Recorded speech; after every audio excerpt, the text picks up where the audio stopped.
गोविन्दो गोपतिः कृष्णः केशवो गरुडध्वजः वराहो वामनश्चैव नारायण अधोक्षयः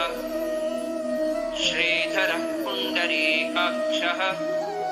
सर्वदेवस्तुतो हरिः